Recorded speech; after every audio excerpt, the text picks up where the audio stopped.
Hello बच्चों। आज का टॉपिक जो हमारा रहेगा वो त्रिकोणमिति trigonometric function of an angle रहेगा।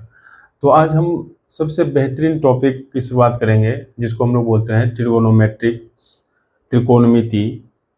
त्रिकोणमिति की जो हम इसका इंट्रोडक्शन अगर आपको देना चाहेंगे तो त्रिकोणमिति का जो शब्द होता है ट्रिगोनोमेट्री बोला जाता है, जिसकी जो उत्पत्ति या बोलिए कि व्युत्पत्ति जो होती है वो ग्रीक ग्रीक जिसे हम लोग बोलते हैं लैटिन भाषा में के शब्द से मिलकर बना होता है, जिसको हम लोग बोलते हैं ट्रिगोनोमेट्री।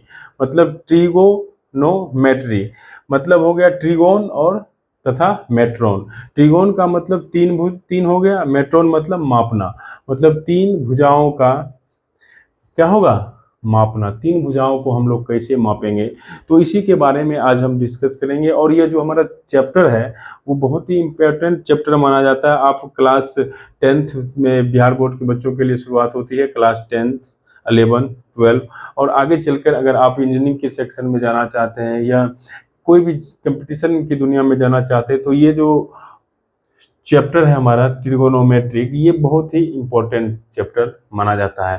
तो हम इसको शुरू से ही जो बेसिक्स जिसको बोला जाता है उससे शुरुआत करेंगे त्रिकोणमिति से, जिससे कि आगे नेक्स्ट किसी भी चैप्टर में चाहे आप फिजिक्स पढ़िए उसमें भी इसका यूज आएगा। हाइट एंड डिस्टेंस मेजरमेंट के लिए उसमें भी इसका बहुत सारा यूज आता है इसका त्रिकोणमिति का। तो हम शुरुआत करते हैं बच्चों।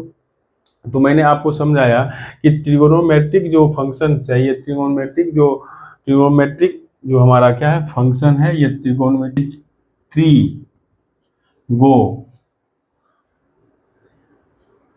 ट्रिगोन किससे बना होता है, ये ट्रिगोन अब प्लस किससे बनाता है, मेट्रोन।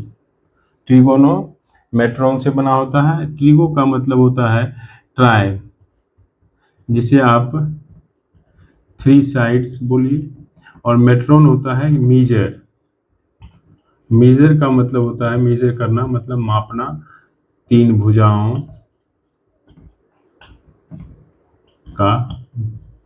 भुजाओं का मापना।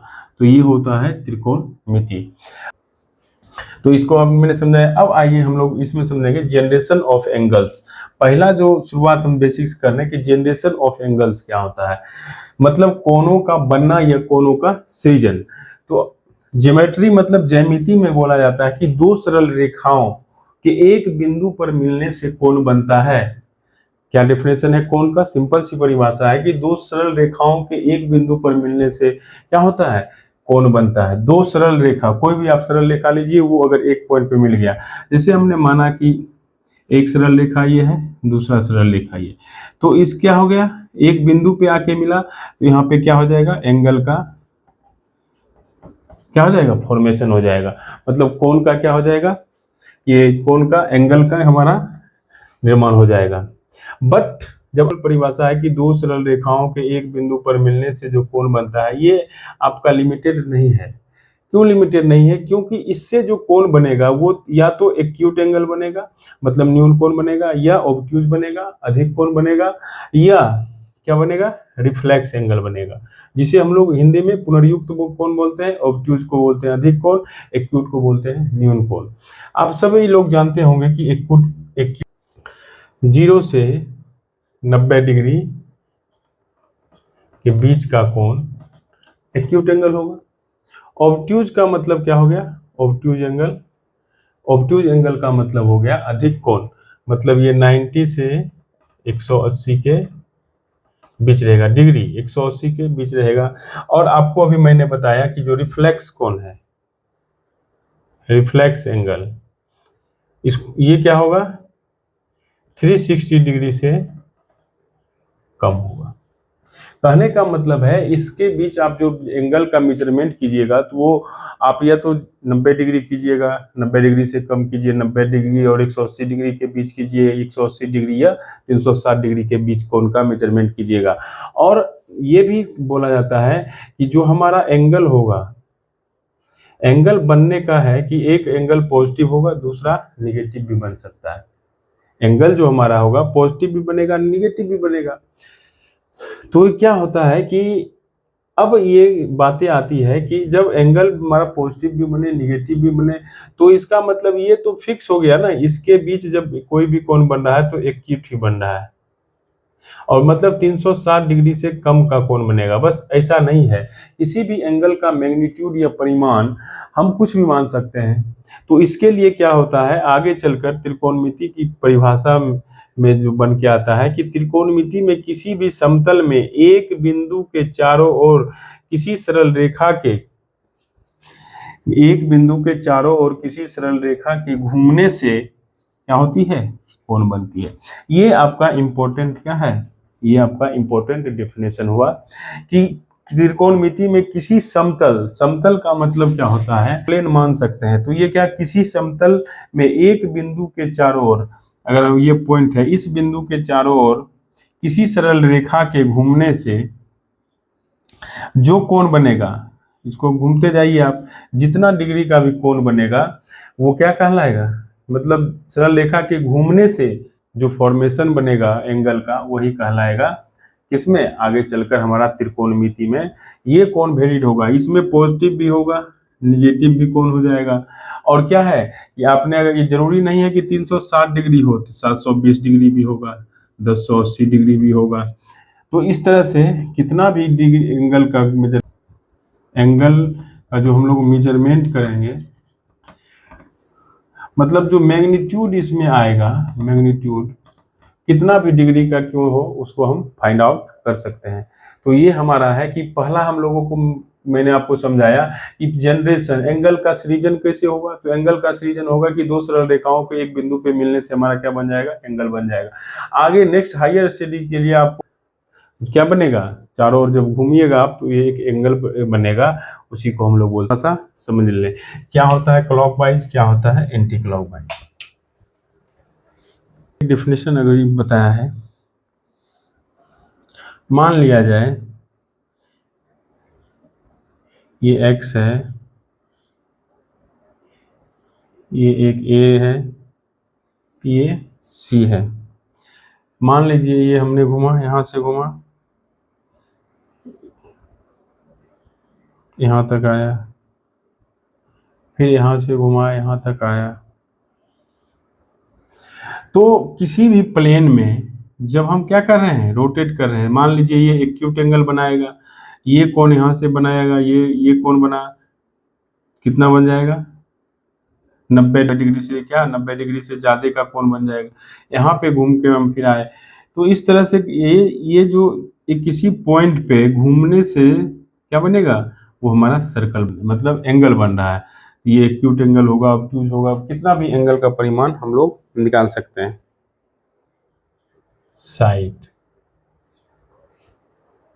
तो हमने आपको क्या बताया कि कोण जिस बिंदु के चारों ओर जब परिक्रमा करते हैं, जो परिकर परिकामी या परिक्रमा जो करते हैं, तो उसी से एंगल का क्या होता है, फॉर्मेशन होता है।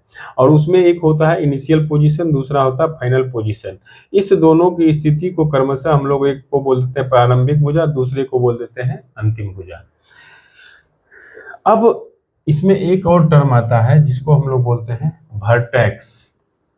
तो आप लोग डेफिनेशन लिख लीजिए वर्टेक्स का। वर्टेक्स शीर्ष बिंदु, जिस बिंदु के चारों ओर परिक्रामी रेखा घूमती है उसे परिक्रामी रेखा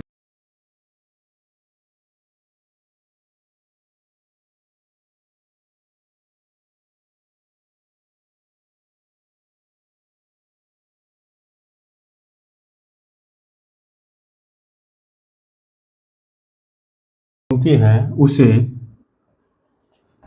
वर्टेक्स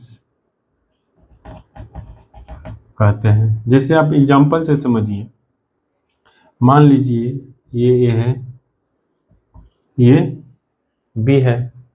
अब मान लीजिए इसको आप हम लोग बोलेंगे इनिशियल साइड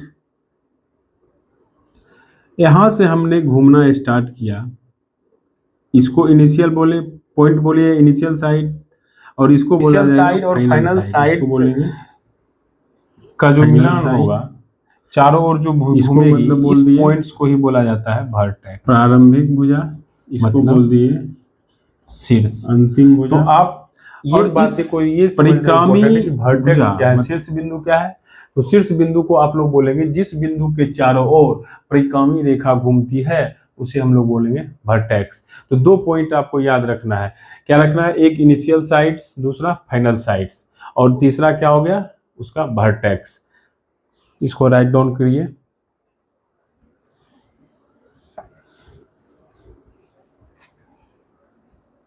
अब मान लीजिए इसी में दूसरा फिगर बन जाए, ए है, बी है। अब कोई कोण इस तरह से घूमे, इस तरह से घूमे नहीं, इस तरह से। अब ये क्या हो जाएगा? ये बन जाएगा इनिशियल साइड, और ये बन जाएगा फाइनल साइड, और ये बना जाएगा इसका वर्टेक्स। मतलब ये बन गया शीर्ष।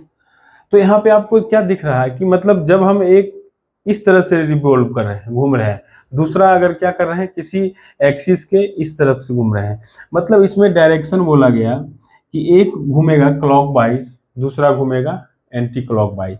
मतलब इस तरह से जो कोण बन रहा है किसी अक्ष के, जब घड़ी की सुई की दिशा में, एक टर्म आता है, आप लोग इसको राइट डाउन कीजिए टर्म को। पहला एक आता है एंटी क्लॉकवाइज, एंटी क्लॉकवाइज,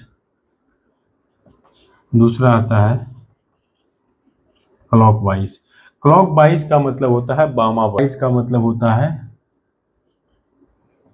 दक्षिणावर्त, और एंटी क्लॉकवाइज का मतलब वामवर्त। ये दोनों जो वर्ड्स हैं ये बहुत ही कंफ्यूजिंग है। इंग्लिश में याद रखो तो हिंदी में भूल जाओ, हिंदी में याद रखो तो इंग्लिश में। इसका मतलब एंटी क्लॉकवाइज और क्लॉकवाइज, क्लॉकवाइज का संबंध इस सीधे से है कि घड़ी की सुई की दिशा, घड़ी की सुई की दिशा में क्या होगा, अगर कोण बन रहा है तो उसको हम लोग बोलते हैं क्लॉकवाइज, दक्षिणावर्त। घड़ी की सुई की विपरीत दिशा में, घड़ी की सुई की विपरीत दिशा में अगर घूमे तो उसको वामवर्त बोला जाता है। ऐसे भी समझिए एंटी क्लॉकवाइज, क्लॉकवाइज एंटी का मतलब उल्टा कर दीजिए, मतलब से क्लॉक एंटी क्लॉकवाइज, क्लॉकवाइज आप याद कीजिएगा। तो क्या कंडीशन, अब उसमें जब कोण और इसी पे बी है, तो इसमें अगर पूछा जाए कि आपसे कि अगर इसका जो है वर्टेक्स कहाँ होगा, तो इसमें इसका वर्टेक्स ये होगा। समझ में आएगा? एक लाइन ये है, दूसरी लाइन इसी पे है, तो इसका इनिशियल और फाइनल जो पॉइंट बनेगा, इनिशियल कहाँ बनेगा, यहीं पे, और फाइनल भी यहीं पे बन जाएगा। तो इसका जो पॉइंट होगा ये पॉइंट क्या कहलाएगा, इसका वर्टेक्स, इसका क्या कहला जाएगा, वर्टेक्स हो जाएगा। एंगल, ये एंगल कैसे बनेगा? ठीक, एंगल के बाद इसमें आएगा कि आपको आएगा इनिशियल साइड, फाइनल साइड, तीसरा इसमें आएगा वर्टेक्स, शीर्ष आएंगे, और एक टर्मिनोलॉजी आपको आएगा चौथा एंटी क्लॉकवाइज, वामवर्त, इसको बोलते हैं क्लॉकवाइज। घड़ी की सुई की